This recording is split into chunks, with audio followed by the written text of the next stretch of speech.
네, 안녕하세요. 음, 통합과학 2025년도 고등학교 1학년 기출문제를 같이 풀어보려고 이렇게 영상을 찍어봤습니다. 그 강의 재생 목록에도 써 있지만 좀 매가리가 없이 수업을 할 거예요. 그래가지고 수업이라기보다는 그냥 뭐 문제 푸는 넋두리다 이렇게 봐주시면 될 것 같고 어, 고등학교 1학년 학생들은 총 1년에 4번의 모의고사를 봅니다. 그 중에서 고1은 3월 모의고사 같은 경우에 중학교 시험 범위를 다루죠.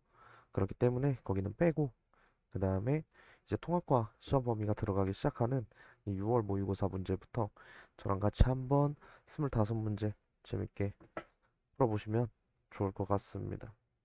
오른쪽에 연습장도 준비를 했는데 연습장은 뭐 그냥 상황 봐가지고 뭐 안 필요할 것 같긴 한데 혹시 필요하면 좀 적어 보면서 해 보겠습니다. 자, 1번 문제 보시면 측정과 어림에 대한 새 학생의 대화이다 라고 하네요.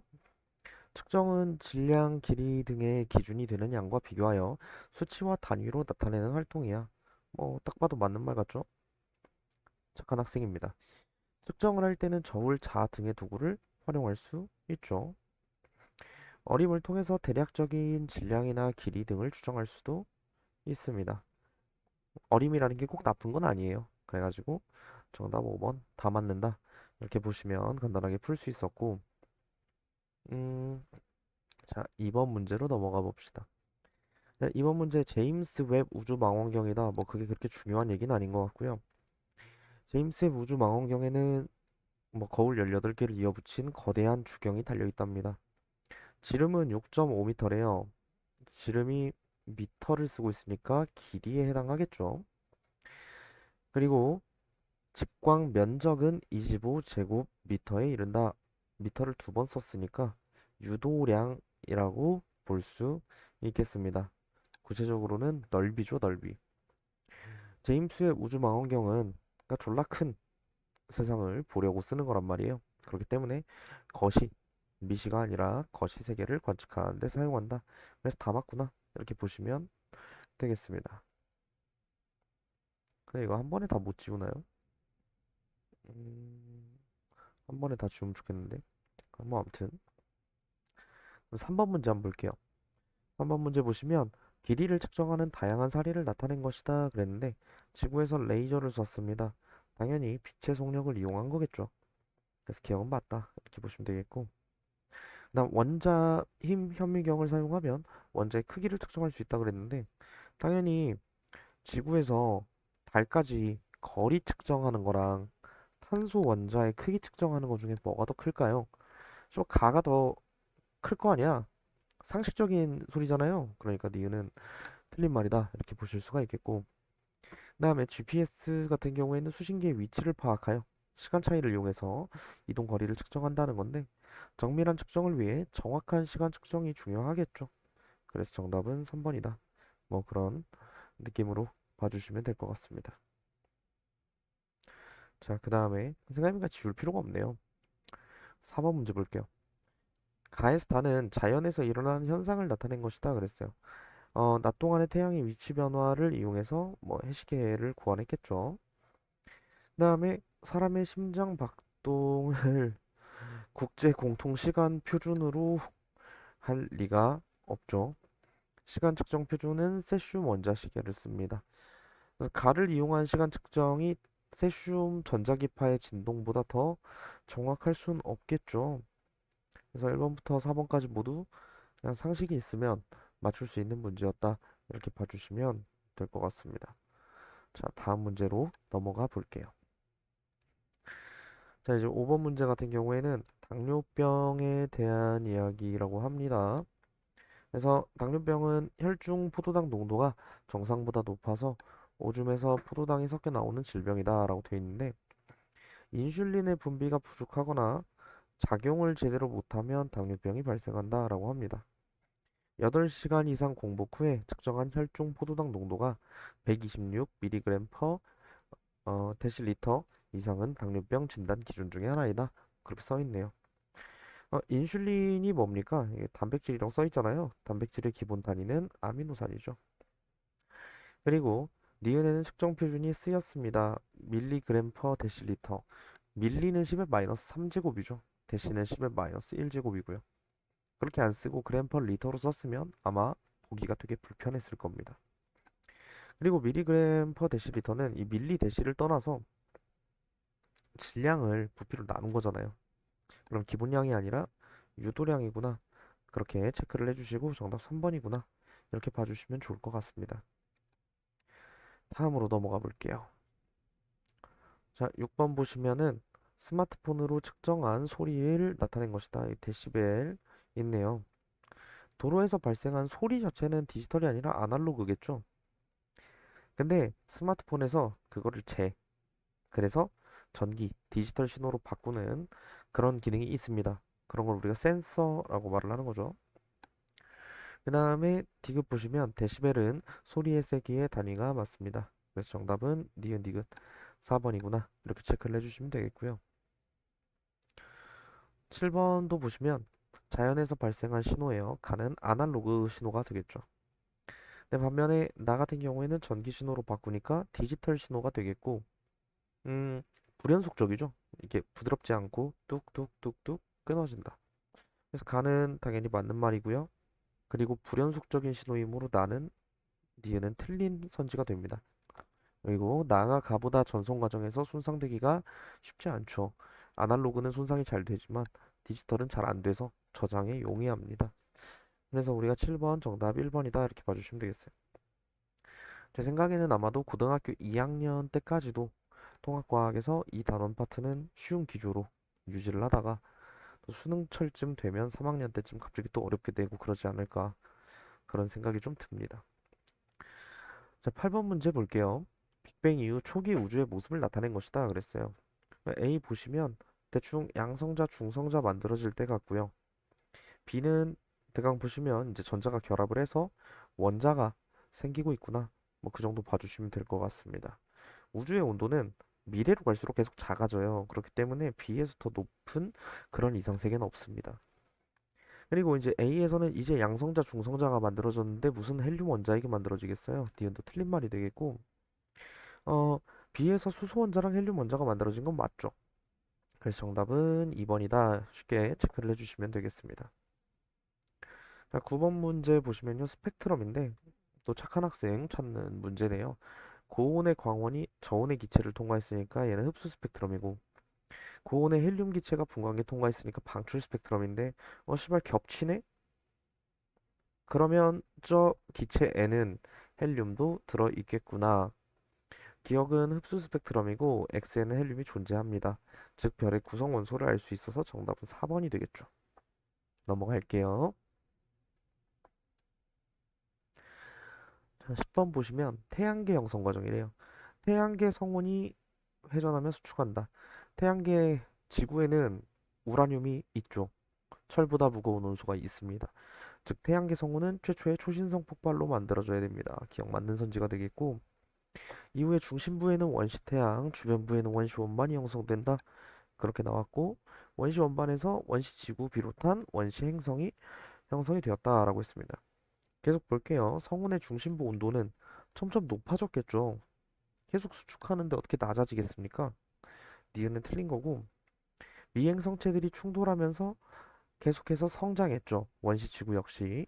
그래서 티귿 맞는 선지가 돼서 정답 3번이다. 체크해 주시면 되겠습니다. 11번 문제 볼게요. 그래프만 나오면 기겁하고 발작하시는 분들 많은데 그냥 별거는 아니에요. 한번 읽어볼게요. 중심부에서 수소 핵융합 반응이 일어나고 있대요. 그러면 수소 핵융합 반응이 일어나는구나. 뭐라고 생각을 해야 될까요? 별이구나. 이렇게 생각을 해주시면 됩니다. 그리고 나는 수소 원자와 원자 A, B의 첫 번째 전자 껍질, 두 번째 전자 껍질에 들어있는 전자수를 나타낸 것이다. 그럼 보고 무슨 생각을 해야 될까요? 전자수 이러네. 전자의 개수가 곧 원자 번호랑 같은 거예요. 그러니까 우리가 A, B를 특정을 할 수 있다. 특정 완료. A는 전자 두 개잖아. 그러니까 헬륨이에요. B는 전자 두 개, 네 개잖아. 그러니까 베릴륨이라고. 그걸 알고 있는 상태로 이제 기억 니은 디귿 볼게요. 가의 중심부에서 A 원자핵 생기냐고. 중심부에서 수소 핵융합 반응해요. 그러면 수소 핵융합 반응하면 뭐 생겨요? 헬륨 원자핵 생기죠. 그러니까 기억은 맞는 선지가 됩니다. A와 B는 같은 족 원소냐? 이렇게 물어봤는데 지랄하지 말라 하세요. 헬륨은 1죽이고 베릴륨은 2죽이고 그 다음에 헬륨은 18족이고 베릴륨은 2족입니다. 맞는 게 하나도 없었어. D는 아예 말이 안 되는 말이고 글러먹은 말이고. 디귿 보시면 가의 중심부에서 핵융합 반응으로 만들어질 수 있는 가장 무거운 원소가 뭐냐 물어봤는데 이 새끼 별이죠. 적색 거성도 아니고 초거성도 아니고 초신성도 아니고 주계열성이에요. 그러면 당연히 어 헬륨이 만들어져야 되겠죠? 그렇죠? 철이 아니에요. 그래가지고 정답은 1번이 될 수밖에 없다. 이렇게 봐주시면 좋을 것 같고. 자, 그 다음 이제 12번 문제 한번 봅시다. 주기율표의 일부를 나타낸 것이다 그랬어요. 그럼 제일 먼저 우리가 봐야 되는 게 주기율표가 나왔어.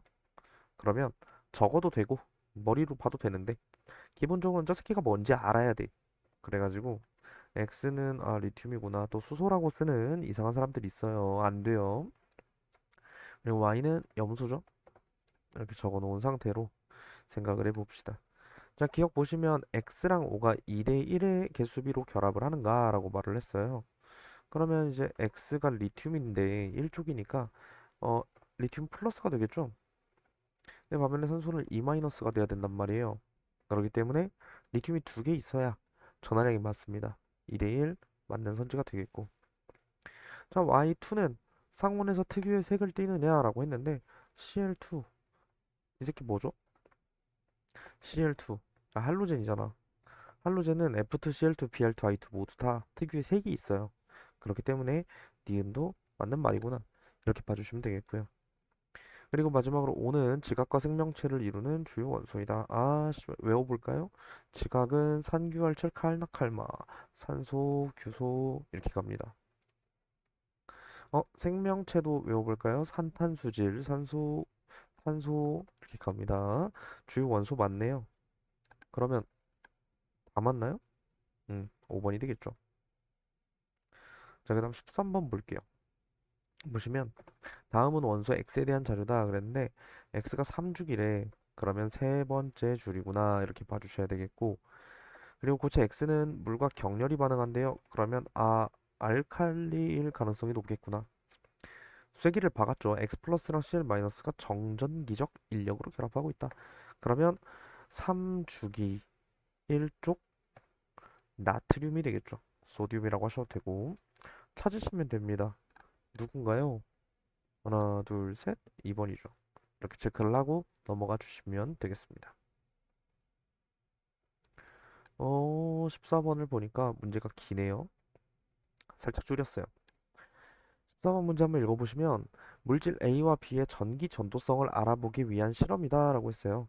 그래서 A는 설탕과 염화나트륨 보니까 설탕은 분자니까 전기 안 통하고 염화나트륨은 전기 통하지. 이온 결합 물질이니까. B도 포도당은 분자니까 전기 안 통하고 염화칼륨은 이온 결합 물질이니까 전기 통하고 지금 그러니까 케이스를 나눈 거예요. 그 상태에서 실험 과정을 한번 보시면 어떻게 써 있냐면 두 개의 비커에 고체 상태의 A와 B를 먼저 넣고 전기 전도성을 측정을 했대요. 그래서 실험 결과에 보시면요. 전류가 흐르지 않는 물질이 기역계래. 전류가 흐르지 않는 물질이 기역계다. 그 다음에 A, B에다 증류수를 넣고 녹인 뒤에도 전도성을 다시 측정을 했는데 그런데도 전류가 흐르는 물질도 개수가 같대요. 그럼 우리가 이제 무슨 생각을 해야 되냐면 이온 결합 물질은요. 고체에서는 전기가 안 통해요. 근데 수용액에선 통해요. 다시 말하면 A와 B 중 어느 하나가 이온 결합 화합물이었다면 물에 넣었을 때는 바뀌었어야 된다고 전기가 통했어야 된단 말이야. 근데 가와 나에서 전류가 흐르지 않는 물질의 가지수 그리고 나에서 전류가 흐르는 물질의 가지수가 서로 같았다는 건 둘 중에 하나만이 아니라 둘 다 이온 결합 물질이었구나 라는 이야기를 하는 거죠. 그러면 기억이 얼마겠어요? 기억은 2죠, 2. 기억은 맞고요. A, B 둘 다 이온결합 화합물이기 때문에 분자로 존재하지 않습니다. B는 이온결합 물질이라서요. 기억 디귿이 맞고 정답은 3번이구나. 이렇게 체크를 해주시면 될 것 같아요. 그렇게 어렵지는 않고 그냥 천천히 해석을 하시면 어련히 알아서 푸실 수 있으십니다. 자, 15번 문제 같은 경우에는 사실 좀 분자 보고 딱 잡는 숙지가 되어 있으셔야 돼요. 지금 문제에서는 가와나가 물과 이산화탄소 중에 하나라고 적었지만 주지 않더라도 우리는 가가 CO2고 나가 H2O다. 뭐 이런 감각이 조금 살아 있어야 된다는 거고. 그러면 뭐 보자마자 기억은 틀렸잖아요. 그리고 니은의 가에서 모든 원자는 네온의 전자배치를 가지느냐. C. 전자 4개 없죠. 정확히는 공유죠. O는 전자 2개 공유하죠. 그러면 결과적으로 전자 2개, 2개씩 공유를 해가지고 모두 최외곽의 전자가 8개가 됩니다. 네온의 전자 배치를 가지게 되고요. 자, 그 다음에 이제 공유 전자쌍의 수를 물어봤는데 공유 전자쌍의 수는 눈가리로 세도 상관이 없습니다. 가에 좌에 2개, 우에 2개, 네 쌍. 나에는 왼쪽에 한 쌍, 오른쪽에 한 쌍, 두 쌍이죠. 그럼 서로 같진 않네요. 그래서 정답 1번 체크를 해주시면 되겠습니다. 넘어갈게요. 자, 그 다음에 이제 16번 문제 보시면 돌덩이 문제네요. 규산염 삼연체 구조를 나타낸 것이다. 그러면 당연히 A가 규소다, B가 산소다라는 것을 알고 있는 상태에서 기억 정도는 제끼고 가실 수 있으셔야 하겠고요. 그 다음에 나 보는데 이게 규산염 광물 중에서 단사슬 구조에 해당을 하겠죠. 그래서 이지하게 니은까지는 동그라미를 칠 수 있겠습니다. 규산염 삼연체는 이웃한 규산염 삼연체와 무엇을 공유하냐면 산소를 공유하죠. 그렇기 때문에 B를 공유한다. 그래서 16번 정답 니은 디귿 4번이다. 체크를 해주시고 넘어가시면 되겠습니다. 자, 17번 볼게요. 이게 퍼즐 문제인데 꼭 이런 거 어려워하시는 분들이 있단 말이에요. 어려워하실 필요가 없습니다. 그냥 천천히 보고 대강 찾아가지고 문제 푸시면 돼요. 자, 규산염, 광물, 단백질, 핵산 이렇게 있는데 유전 정보를 저장하거나 전달할 수 있는 애는 이 중에서 핵산밖에 없단 말이야. 그래서 A가 핵산이야. 자, 그 다음 이제 B랑 C를 좀 찾아봐야 되겠는데 생명체를 구성하는 물질이다에 X 들어간 C가 규산염 광물이죠. 여러분 몸뚱아리가 돌로 만들어진 건 아니잖아요. 그럼 B는 자동으로 단백질이 된다. 이렇게 체크를 하시면 되겠고. 생명체를 구성하는 물질이냐? 핵산 단백질은 구성하는 물질이죠. 그러니까 그건 틀린 말이고. 원자과 전자수가 4인 원소가 있느냐? 핵산 단백질 규산염 광물 모두 탄소나 규소를 가지고 있어요. 그러니까 원자과 전자수가 4인 원소가 있다는 가에 해당한다라고 볼 수 있겠죠. 자, 그리고 이제 B는 단백질인데 지각이 단백질로 이루어져 있지는 않습니다. 그래서 정답은 2번이구나. 이렇게 체크를 해주시면 될 것 같아요. 자, 그 다음 이제 18번 문제 볼게요. 아, 뭔가 때깔이 어려워 보이지만 그렇지 않아요. DNA를 구성하는 염기 사이의 결합 규칙성이래. 그럼 우리가 생각해야 되는 게 상부적 결합을 하겠구나. 아데닌, 타이민 서로 상부적인 결합을 하고 사이토신, 구아닌 서로 상부적인 결합을 하고 그렇게 볼 수가 있겠어요. 자, 상부적인 단일 가닥 1과 2로 구성된 DNA X를 나타낸 것이다 그랬는데 X는 7쌍의 염기로 구성이 되어 있다고 합니다. 그 중에서 아데닌 3개 있다 라고 하네요. 전체 합쳐서 3개인 거야. 전체 합쳐서. 그 다음 기억과 니은은 사이토신과 타이민을 순서 없이 나타낸 것이다. 근데 사실 그러면 기억, 니은, 기억인데 기억, 니은, 기억이면 사이토신, 타이민, 사이토신이거나 타이민, 사이토신, 타이민인데 조금 눈치 빠르면 아시겠지만 얘는 되고 얘는 무조건 안 되거든요. 왜요? 라고 하면 아데닌이 3개 존재를 한다는 것은요. 상부적 결합을 하는 타이민도 3개 존재를 한다는 뜻입니다. 어, 근데 지금 이미 1에 아데닌이 2개 있어요. 만약에 타이민이 2개가 되면요. 반대쪽에 아데닌이 두 개가 와야 됩니다. 그럼 아데닌이 세 개 존재한다라는 가설이 성립을 안 해버려요. 그렇기 때문에 CTC가 맞고 그러면 니은이 사이토신이 맞냐라고 물어본 기억은 틀렸다. 타이민이죠. 자, 그 다음에 두 번째로 A가 몇이냐 이렇게 물어봤는데 자, 나에 보시면 마주보는 염기는 숫자의 합이 A인 경우만 결합한다라고 했습니다.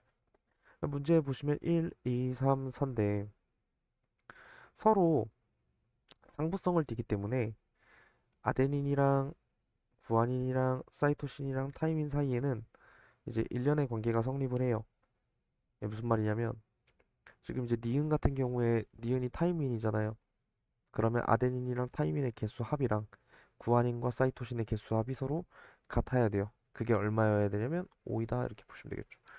우리가 이거 이제 샤가프의 법칙이라고도 하는데 여기서는 다루지 않으니까 넘어가시고 X에서 기억의 개수가 몇 개냐 이렇게 물어봤어요. 사이토신이 몇 개냐라고 물어본 상황이고 지금 보시면 사이토신은 4개인가요? X에서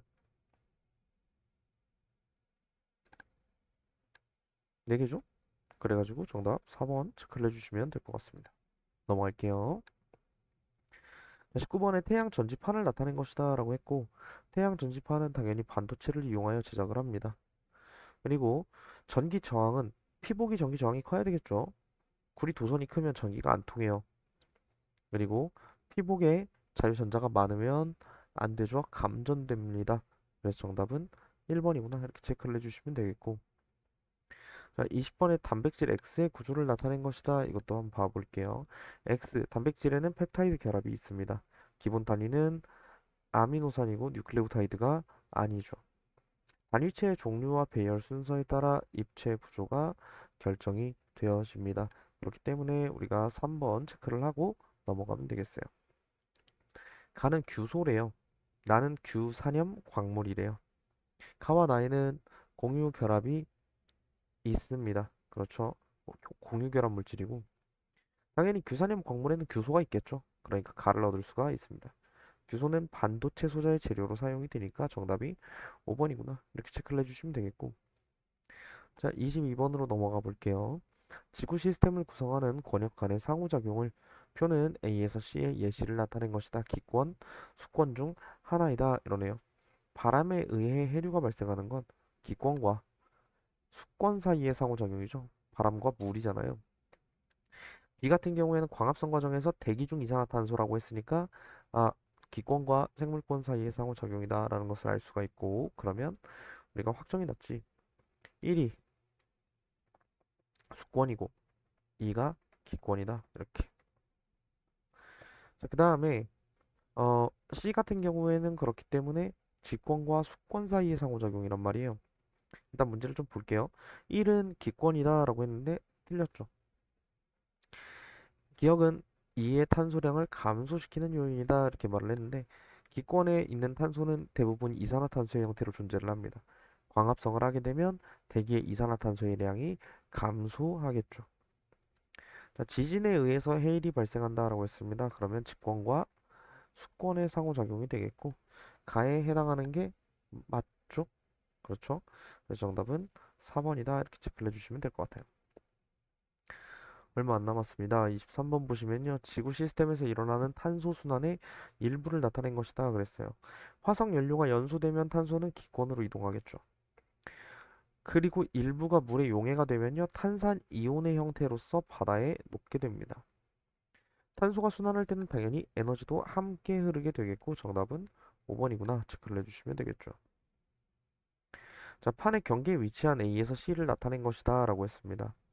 A 같은 경우에는 서로 모이고 있어요. 그렇기 때문에 수렴령 경계다라고 이거 봐주시면 되겠고 수렴령 경계는 멘틀 대류의 하강부죠. 하강부. 그래서 기억은 틀렸구나. 그리고 이제 B 같은 경우에는 보존령 경계죠. 그러니까 멘틀 대류가 하강하거나 상승하는 곳이 아니에요. 그렇기 때문에 화산 활동이 일어나지 않는다. 틀렸고요. 마지막으로 나스카판 근처의 C는 발산형 경계죠.